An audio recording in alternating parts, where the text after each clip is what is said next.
welcome to Book 101 Review. Book 101 is all about the books that I read for the last 40 years. And today I have my special guest. She is a certified grief educator as well as a debut author, no other than Miss Lisa Rites. Hi, Daniel. Good to be here. Welcome, Miss Lisa on Book 101 Review. And can you please introduce more about yourself that I miss? Sure. I am a certified grief educator, have over 40 years experience as a respiratory therapist, have moved on. My passion is to continue to help people through grief. This is my first book that I have written, and it is about grief and divorce, and it is my journey through my divorce and my grief process. And pulling myself out and through it and being able to keep our family bonds together and having a good relationship with my ex-husband. And that's what I wrote about. And thank you so much for sharing your knowledge and wisdom to the world, Miss Lisa. Thank you.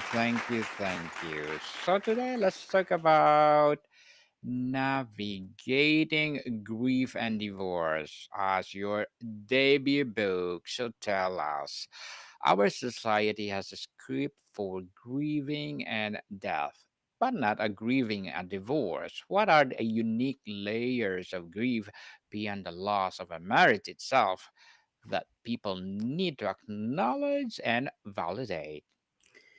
So I think what people don't understand is that the grief process is basically the same through no matter what kind of grief you go through, be it a relationship, a divorce, a loss of a job, a loss of a home, a family, obviously the death of someone. But there are the 5 stages that normally people will go through, although they're not always in order. There is, denial, there's bargaining, there's depression, there's acceptance. And I did go through all of those. And that's what I kind of relate to in my book and talk about each of the separate journeys that I went through and being, going through the anger and moving right through those stages, right through acceptance. And again, being able to keep a relationship with my ex husband and with my kids. We have a great relationship now. That'd be awesome. That'd be awesome. Miss Lisa, and your book links grief and divorce with keeping the family bond strong. Why is it critical to process the grief in order to preserve those family bonds? So I think it's really important for your own self and your own inner peace to try and not be angry. Through you will be angry in the beginning of the process, but for me, if it's easier, I'll just kind of explain how I went through mine. I was very angry. My husband had left me for someone else. I had 4 children that were at very critical stages of their lives, and I felt I was left as a single mom at that point. So I was angry for a very long time. Um, Went through a lot of crying stages, a lot of anger stages, being very very mad at him. Um, Moving on into bargaining, trying to get my marriage back, trying to keep myself together. Then moving into where it was more of a stage where I needed to figure myself out again. And that point, I realized I didn't want to be angry for the rest of my life or be angry at him or angry at life. And I needed to move on, which took me a little bit into the acceptance part. And accepting that, part of what happened was my fault also, not to put the blame on just one person.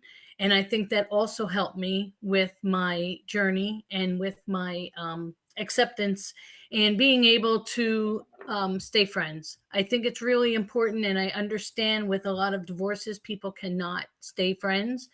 And I don't always say that you have to, but I think for your own self and your own inner peace, if you can't remain friends, just try to move into acceptance so you feel better about yourself and you can move on in your journey. because life doesn't end once you get the divorce. There is still life out there. And that's what, as a grief educator, that's a lot of the things I work with my clients about, especially after relationship breakups, is trying to find some inner peace for yourself. With my kids, it's really important that we have that bond. My ex and I co parented. Decisions were made between the two of us. When my children got married, we were able to be at the wedding. We were able to dance together. We were able to be in the same room with each other. And it really just made for good times with our family and moving through. And I'm not going to say it wasn't easy. It was not easy to get through the process. But for me, and for when I help my clients, I just try to help them to see that there is some peace with trying to move on in a peaceful manner. Yes, people, let it go, Mhm. and have peace in mind. Divorce is often described as a living loss beyond the partner. What are the other profound losses, like the loss of shared future, identity, or in laws, that you see people grieving? Other ways of loss, is that what you're asking? Yes, please. Yeah, other ways of loss. So I mean, there is obviously there's a lot of loss with death. Um, but people don't realize that the other losses come from losing your pets, or from losing a family member, or from losing again with a relationship. And sometimes it's not a divorce. Sometimes it's just a relationship that somebody has had for a few years, or a loss of a friend. A lot of times friendships break, and people go through grief when they go through that breakup. So it really loss really is any type of loss that you could experience. You go through grief. And people, I think, just because the world is just not educated on what grief is and what the process is, a lot of people just think they're not grieving, they're just angry, or they're not going to move on, and they're angry at this, and then they just, okay, it's fine, I'm going to keep going. But your inner self is still angry. And that's where I come in, and I try to help people move past that anger stage and move into, again, that finding some inner peace, or finding some meaning for yourself to be able to move on. Meaning, definitely meaning, Hmm. people. And how do you give yourself, and especially a parent, a permission to fully feel the sadness, anger, and confusion of divorce without feeling like it was a betrayal of a decision to separate or a burden to the children? Yeah, that's a great question. And it's that it takes time for people to go through that. Um, Noticing some of the signs that you're grieving, noticing some of those signs of being angry, um, trying to move through those, just trying to help people wake up the next day, or try to do something for themselves the next day. Sometimes it's very difficult. People live in that anger stage for a very long time, and it's not good for the children, if you have children at that point, for them to see you angry all the time. Or one thing I really never did was talk bad about their father. I did to my friends, and I did to my support system. A support system is huge when you're going through a divorce. You need to have outside people to be able to speak to, or find somebody that you can talk to, because you need to be able to push your feelings out somewhere else, and not on the children. And I always felt, one of the things was, I can tell you, and I shared this in my book, is when my husband first left me, one of the first things he said to me was, I know you're never going to let me see my kids again. And that was one of my feelings. I thought, you know what, you're right, you're leaving me, and you're never going to see your kids again. But then I realized that wasn't the right answer. And as time moved on and I started to understand what was happening, I did realize he wasn't leaving his family and his kids. He was leaving me, and he still became a part of his kids' lives. And we just I got past that. I shouldn't say we, because he's the one who left, so his grief was definitely not as hard as mine. But I was able to realize that I didn't want to have to do it alone, and he is still their father, and we can figure this out and work together to raise our kids that were still small, that needed to be raised. And I one thing I didn't want my children to do was say mom said I can do that or dad said I could do that. No, we were always on the same page when it came to decisions. And that was really important because our children grew up knowing they weren't going to get anything past us. And mom and dad are still on the same page, even though they're not together anymore. So I found that really important. And in my book, that's one of the messages I was really trying to get out. I'm hoping when people read this, if they're going through a divorce, they can try to see a different way to look at the path that they're on. And there's examples in the book, there's questions in the book, there's journaling pages in the book, to really help people try to understand each stage that they might be going through, and try to get the help that they might need. On navigating an emotional landscape, how do you navigate the incredibly difficult emotional terrain of co parenting with the very person who is the source of your grief while still presenting the unified front of the kids? Right. So I you know what, honestly, I was very angry in the beginning, and even while I was angry, I would still call him. And if the kids were doing something, I would call him even more angry and just be like, "You need to come over here, and we need to sit together, and we need to do this, and talk to the kids about this." And they would, obviously being split, they had their time alone with him, they had their time alone with me.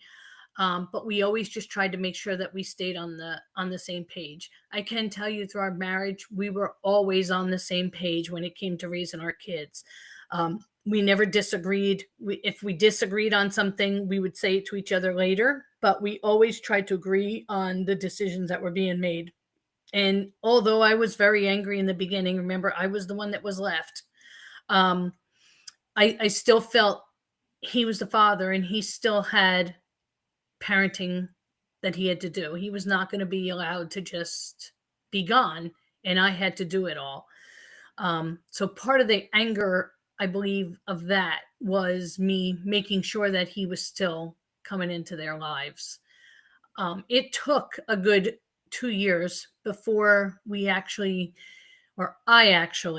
forgave him and moved into my acceptance stage. We drove to our divorce hearings together.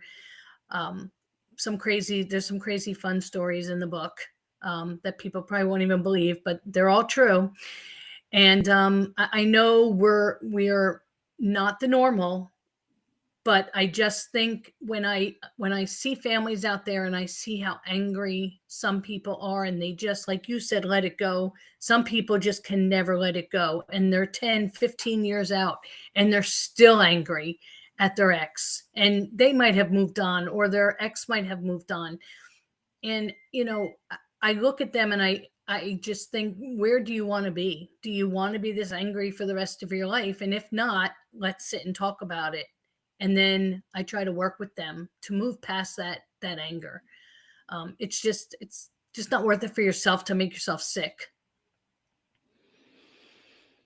The new normal, Miss Lisa, what does the process of healing actually look like? Is it about getting over it, or is it about learning to carry the story in a way, building a different but still good life? Yeah, I think it's more about what you want your life to look like. Your holidays are going to be different. Well, what do you want them to look like? Are you going to go through your holidays angry, or do you want to try to learn different methods and different tricks that you can do to move past and maybe make your days look brighter? For some people that are in grief, and grief can last a lifetime, for some people that are in grief, they can't even get out of bed the next day. So just working with them to learn a coping mechanism to maybe get out of bed. Holidays are not going to look the same. Certain days are not going to look the same. Birthdays aren't might not look the same. I just for me, and I think this is why I wanted my story out there because there is hope for others, and I'm hoping that my story will encourage others. My girls are married. I have son-in-laws that came into his family and came in from the outside and were like, wow, like it's crazy how well everybody gets along. But I think it makes a big difference and it makes for my story. Um, but yes, I think really when you're coming out of this, it's what do you want it to look like for you? What do you want your days to look like? And everything really is one day at a time, one topic at a time, just one new thing at a time. Maybe for you, it's just joining a book club, or maybe it's about doing something by yourself because you've always done something with your partner. It's learning how to do those things and learning how to navigate through life in a different way. In a different way, for sure. Mhm. So, Miss Lisa, as a debut author, what are your short-term and long-term goals? I'm sorry, can you say that again? What are your short-term and long-term goals Oh, as a my debut short-term and author? long-term goals, yeah. So, my goals are to continue to help others in healing through grief.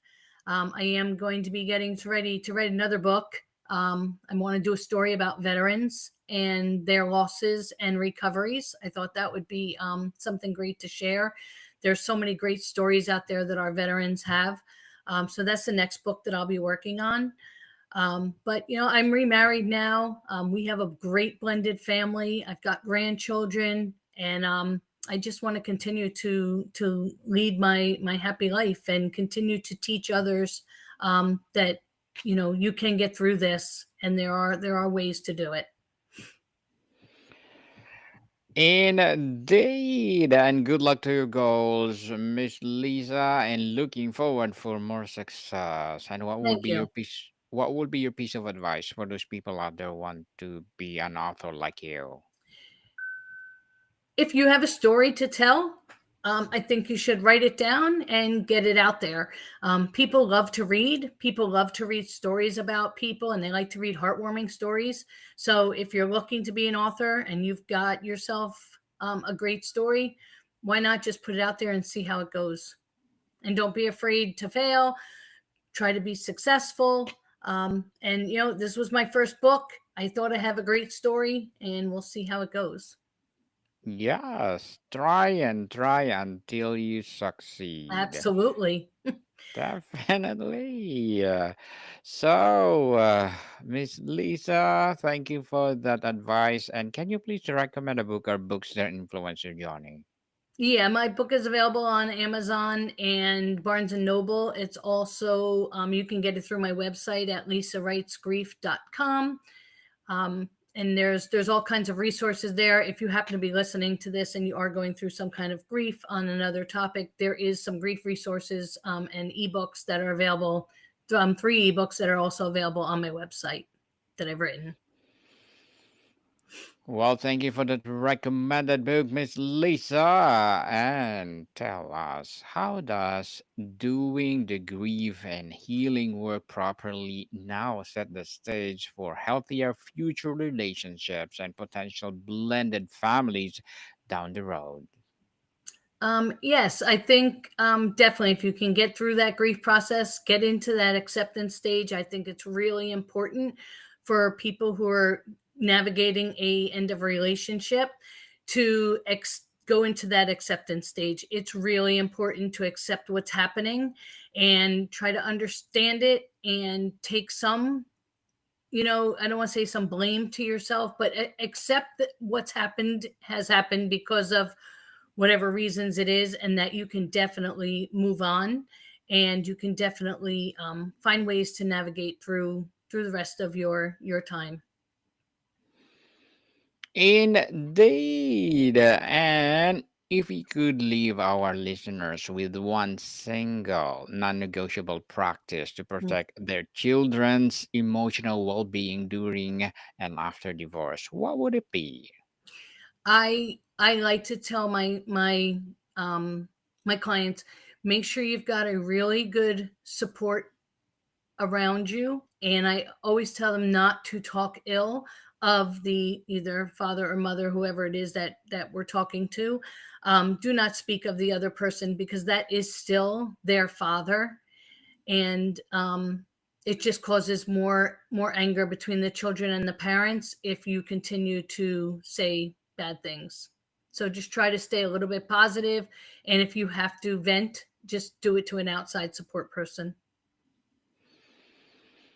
Interesting answer, Miss Lisa. And before we wrap up our discussion for today, I'm inviting you to please do listen to my other podcast, people, because my podcast, Abstract Essay, is already in fifth season, Abstract Poetry in second season, and my Bible Verses 101 in its first season, and Book 101 Review in fifth season, and Comedy 101 in third season, and Food 101 in fifth season as well. Geography 101 and fourth season. And my baby podcast Law 101 and Mental Health 101. Love letters in fourth season, as well as my movie 101 review and music 101 and science 101 and sex 101 in its second season. Please listen to them wherever you listen your podcast. So, Miss Lisa, ultimately, how does this process teach us that a family is not just structure that breaks, but a bond that can transform and endure through immense change? Yes, absolutely. Absolutely can. So, can you share a glimpse of your experience to inspire more our listeners? As far as just it's just really important to try and keep that family bond strong. Um just try not to make everything separate. I think for yourself, for your inner peace, I just think if you can keep things smooth, it just makes it for everybody to be a little bit happier. Keeps that blended family, keeps your kids strong, and it shows your children that even though mom and dad aren't together anymore, they can still be parents, and they can still work together to parent the children in the proper way. Indeed. And Miss Lisa, thank you so much for sharing your knowledge and Thank you. wisdom to the world. So, can you please invite our listeners to support your debut book, Navigating Grief? Miss Miss Lisa, Yes. can you please invite our listeners where our listeners can buy your debut book?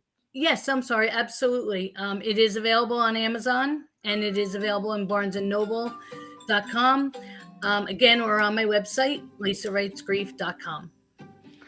Yes, people, let's support Miss Lisa Wright, because if you support her, for sure, more and more empowering books like this to come. So, Miss Lisa, thank you so much for your time. Thank you. More to come, people. See you soon.